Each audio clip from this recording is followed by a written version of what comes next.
Hello everyone, my name is Adel Vina Harahap, and today I will be presenting a supply chain network design analysis for PT INDOFOOD SUKSES MAKMUR. This presentation will focus on how INDOFOOD can optimize its supply chain, especially in the eastern region of Indonesia.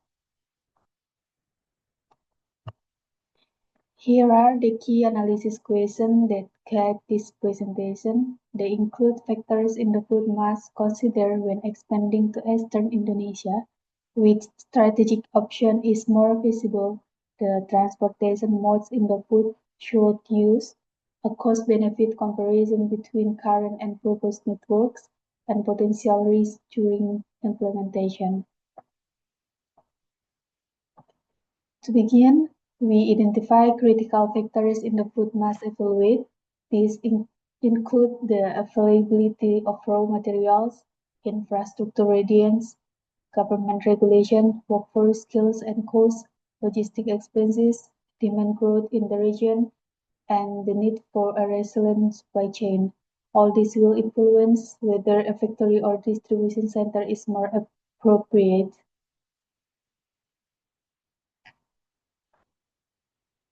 Based on demand and cost analysis, the better option is to build a distribution center, not a new factory.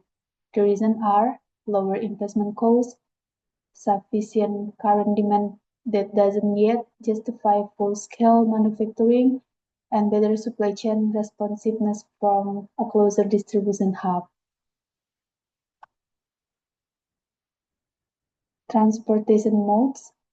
INDOFOOD should rely primarily on sea freight due to its cost efficiency for long distance. Air freight can serve urgent needs, while trucks are essential for final mile delivery.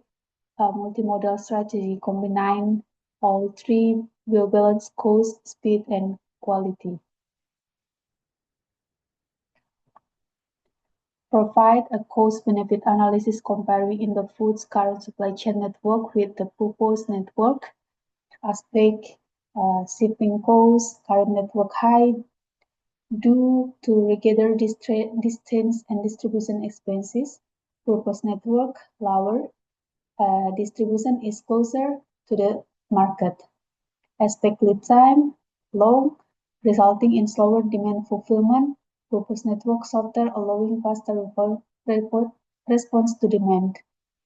Aspect storage cost high due to the stock accumulation in a single. Proposed network lower as distribution is more evenly spread. Aspect delivery risk, current network high with more delays and potential damage. Proposed network fewer risks, more control. Aspect service level, current network tends to be lower. Proposed network improve, leading to higher customer satisfaction. Aspect investment, current network high if building a manufacturing plant. Proposed network lower if only establishing a distribution center. What risks might arise during the implementation of the new supply chain design, and what strategies can be used to mitigate this risk. Risk and mitigation, permit uncertainty, security instability, logistic cost fluctuation, unprepared workforce, and infrastructure damage. Example of cost calculation. In this slide, I would like to explain the cost-benefit comparison between INDOFOOD's current supply chain network and the proposed network involved the distribution center in Makassar.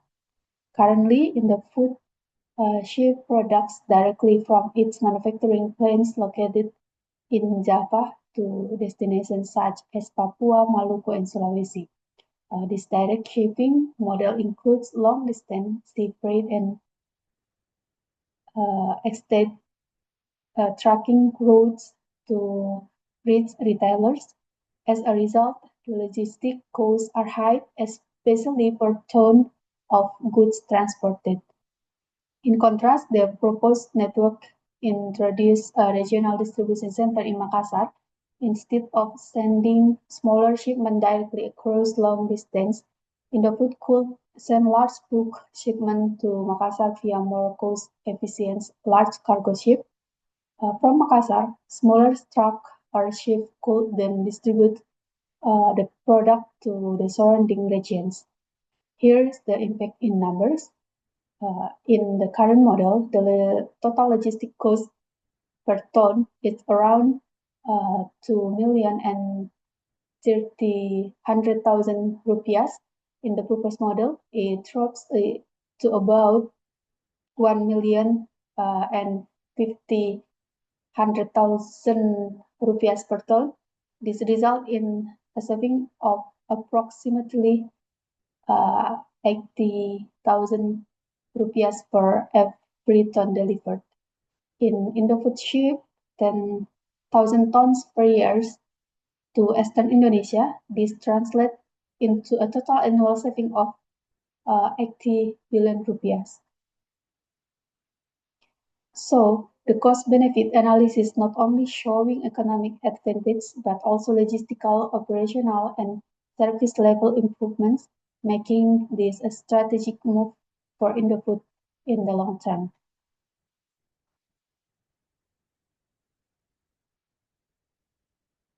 The strategic network comparison.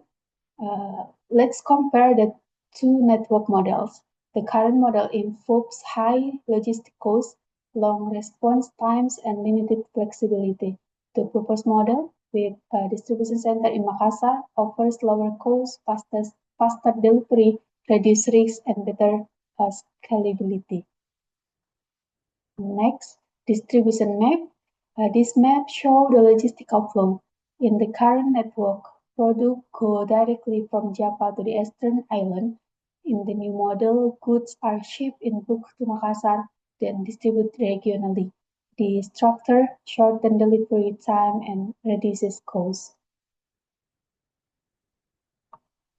And last, conclusion. In conclusion, establishing a distribution center in Makassar would help INDOFOOD reduce logistic costs, improve lead time, lower the risk of product damage, and better position to meet growing demand in Eastern Indonesia. Thank you for your attention. Assalamualaikum warahmatullahi wabarakatuh.